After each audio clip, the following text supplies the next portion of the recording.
ഉർവശിയുടെയും Manoj K ജയന്റെയും മകൾ തേജാലക്ഷ്മി എന്ന കുഞ്ഞാറ്റ നായികയാകുന്നു. ഇനിയും പേരിടാത്ത മലയാള സിനിമയിലൂടെയാകും നായികയായുള്ള അരങ്ങേറ്റം. ചിത്രത്തിന്റെ ഔദ്യോഗിക പ്രഖ്യാപനം ഉടനുണ്ടാകും. സമൂഹ മാധ്യമങ്ങളിൽ സജീവമായ കുഞ്ഞാറ്റയുടെ റീലുകളും ടിക്ടോക്ക് വീഡിയോകളും പ്രേക്ഷക ശ്രദ്ധ നേടിയിരുന്നു.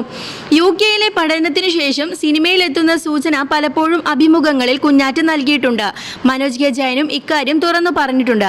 വൈദ ഫിലിം അവാർഡിന് എത്തിയപ്പോൾ മനോജ് കെ ജയൻ മകളെക്കുറിച്ച് പറഞ്ഞ വാക്കുകൾ വൈറലായിരുന്നു.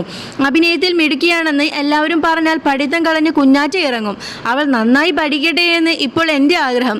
ഞാനൊരു അഭിനേതാവ്, അവളുടെ അമ്മ ഉർവശി വലിയൊരു നടിയാണ്. അപ്പോൾ ഞങ്ങളുടെ മകൾ എന്ന് പറഞ്ഞാൽ ദൈവം ചിലപ്പോൾ അങ്ങനെ ഒരു വിധിയാണ് വയ്ക്കുന്നതെങ്കിൽ വളരെ സന്തോഷം. കാരണം ഞങ്ങൾ അഭിനേതാക്കളാണ്. അങ്ങനെ സംഭവിക്കട്ടെ, നല്ലതിനാണെങ്കിൽ അങ്ങനെ സംഭവിക്കട്ടെ എന്നായിരുന്നു മനോജ് കെ ജയന്റെ വാക്കുകൾ. അങ്ങനെ ഉർവശിയുടെയും മനോജ് കെ ജയന്റെയും പൊന്നു മകളായ കുഞ്ഞാറ്റ ഇനി സിനിമയിൽ നായികയാകുകയാണ്. ആരാണ് നടൻ എന്നൊന്നും വ്യക്തമാക്കിയിട്ടില്ല. എന്തായാലും ഉർവശിയുടെയും മനോജ് കെ ജയന്റെയും മകളല്ലേ, അടിപൊളി അഭിനയവുമാവും കാഴ്ചവെക്കുക.